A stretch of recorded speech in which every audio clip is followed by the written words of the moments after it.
We're back, and last week we started a new series on missions. This is our second week with my friends Jesse, Sandra, and John. You guys can say hey or something. Hey guys. Good to be here. Great to see you. So last week we talked about what are missions, and we discussed the Great Commission and just kind of started to touch on this topic. But today we're kind of going to zoom in on the Salvation Army because, of course, this is the Salvation Army, and the history of the Army and kind of what really set in motion how and why we do missions today within the Salvation Army. So this one will be a little more inside baseball, but I know a lot of people who listen to this show care about the Army and love the Army and would probably like to know a little more about what we do, where we do it. So, from its origin, William Booth always had this saying, and I don't know if he said this or people said this about him: soup, soap, and salvation. And, from early on, his goal was to preach the gospel, but he understood that you could only do that once some basic human needs are met. And if you're going into a very impoverished community, well, just having them sit down and listen to an hour-long sermon while their stomachs are growling, they're not really going to receive what you have to say. And I think that just goes back to what mission work is. We're caring for people as human beings first, before anything else. Yeah. So William Booth, from the beginning, that was always his biggest thing, was to go for the lost and go for the worst, the ones that were lost beyond anyone else. The people that weren't being reached out to by other churches, that were kind of being ignored, looked down on. And he said, Jesus loves you too. This isn't just for the people with money, the people in the pews over here. We need to go out and reach those people who aren't experiencing that love from their surroundings and their communities, and show them that community of Jesus and of the church. I remember growing up in Kenya, and I always got the sense that they used food as a way to invite people into the presence of God, right? So if your tummy is full, then your spirit can thrive, right? If we meet this first need, right, so that you can come in full, right, not hungry anymore, then it frees up your spirit to receive what God has for you. So that was always a really big something. We would always have these big pots of beans and rice, and people would eat until they were totally full, and then they were able to enter into the presence of God. Well, there's just something about just sharing a meal with someone too. Absolutely. Especially in Jesus' time, that meant something. To sit down at someone's table meant that we're cool. Yes. And so that was a huge deal for Jesus to hang out with tax collectors and sinners, because they were like, no, that means that you're okay with them. He said, well, I am. I love them. Yeah. So not to talk about food too much, full disclosure, we're recording this right before lunch. So we won't spend the entire episode talking about food, but I think that's crucial. And food just represents so much more too. Putting a shirt on someone's back and shoes, that's top priority. I think that it's great that you can just do kind of mission, feeding someone, giving them a shirt, some shoes, right where you are, and that's what the Salvation Army is really good at. And I think the fact that you can do that wherever you are is really important. And an example of that is, when me and my husband, we were in Sarasota, we lived there, and it was at a time when there was a lot of Afghani refugees that had come into the city. Mm-hmm. And we happened to be there at that time, and they needed a place to come and have, there was the eye doctors that had to come and look at their eyes. Mm. And so we were able to offer up our parking lot. And so then we opened up our church so that they could get some luggage, some suitcases, some clothes and stuff like that. And for our church to be open to do that. And that was just something really little that we could do for that community. But that is also something really important, and that they were really, when they came into our church and saw that we were willing to do that for them, they were really amazed that we would do that a Christian church would do that for them in that community. And so, that's what mission is too, right? And we didn't have to go overseas. We didn't go to Afghanistan to do that for them. We did that in our community there. And that is what mission is too, right? And that is giving them the clothes. That is doing exactly what William Booth said, in that community right where you are. So I think that's doing mission. Yeah. Yeah, and you think about the history of just like the impact the Salvation Army has had on the world from its Yeah. founding too, and the social policies and stuff that it was setting into place back in England in the day.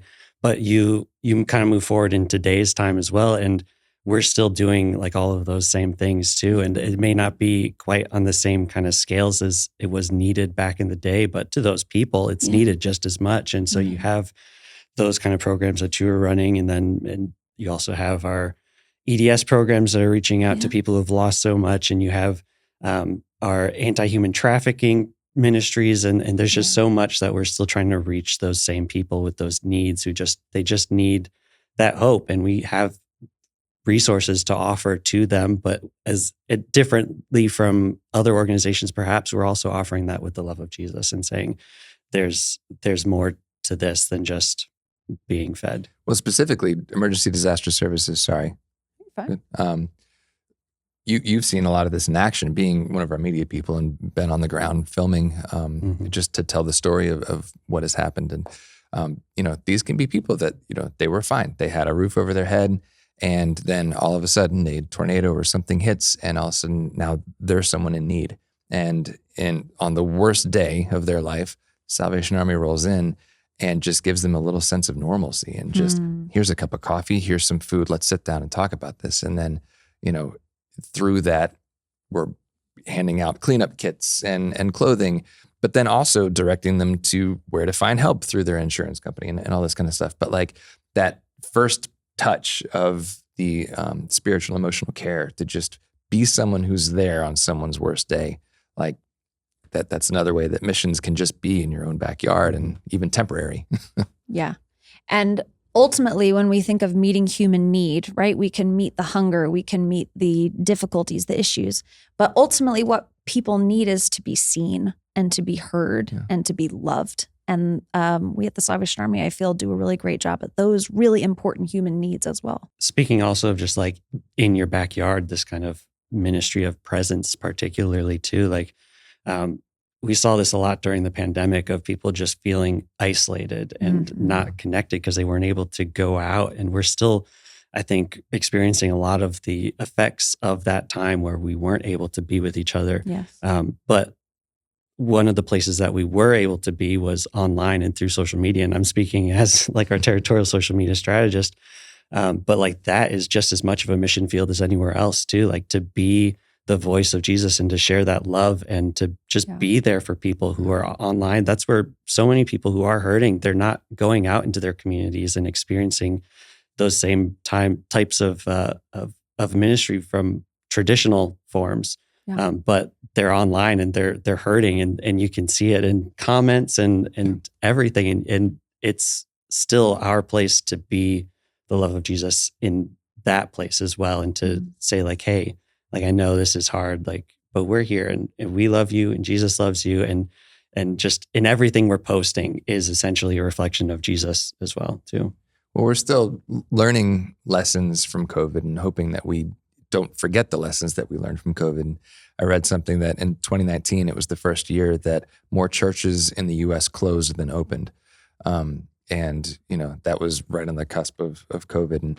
And so how are we thinking about, now that the church's four walls are, expanded to social media, to your own backyard, what are we doing to get outside of our comfort zone and actually go out? I think it's so great that, each of us have been able to tell stories about how you can do missions in such a different way, like so many creative ways.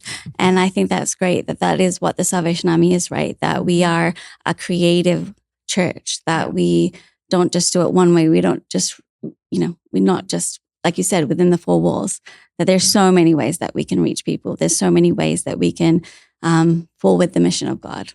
And I love that. So continuing with what Salvation Army mission work looks like today, before this series started, we would have heard for 2 weeks testimonies from kids, young adults, who just got back from SSC, which stands for Summer Service Corps. Salvation is Service Salvation Corps. Service Corps. Sorry, my bad. Salvation is Service Corps. It was Summer Service Corps once, but now it's Salvation. Yeah. Which I want you to kind of like share a little bit more about what that program is. But Sure. I mean, it blew me away because when they came, they were fresh home from this trip that they just came back from, and those were tearful, passionate stories about these kids that they invested in, especially not to knock the Norway one, but especially in the Malaysia one. They were there at a children's home, and the stories that they had about, one kid just coming up to them being like, "You didn't have to be here. Like, I've been left here, but you came and just said that you loved me." Like, and they were just blown away by this. So I know you probably have more stories to share, but just like shine a light on this program for us. Yeah, so it is a annual program where young adults apply to be on a mission team. Generally, it's somewhere between 6 to 10 individuals on a team. And they will spend 6 to 8 weeks out in the field, right? So they go somewhere in the world where the Salvation Army has a presence, and they minister. They will do everything from giving their testimonies to putting together little performances about Jesus. They will help with things like our vacation Bible schools around the world. They'll just do all sorts, and of course, engage in things like, painting buildings and helping with different programs that are happening. So it's an amazing opportunity for our young people to get plugged in to what's happening, because there is so much happening in the Salvation Army around the world. So just being able to see that firsthand, and honestly, it has changed the lives of these young people. And sometimes it even causes them to themselves want to be pastors or want to continue in mission work in some way. It's a very, very powerful program.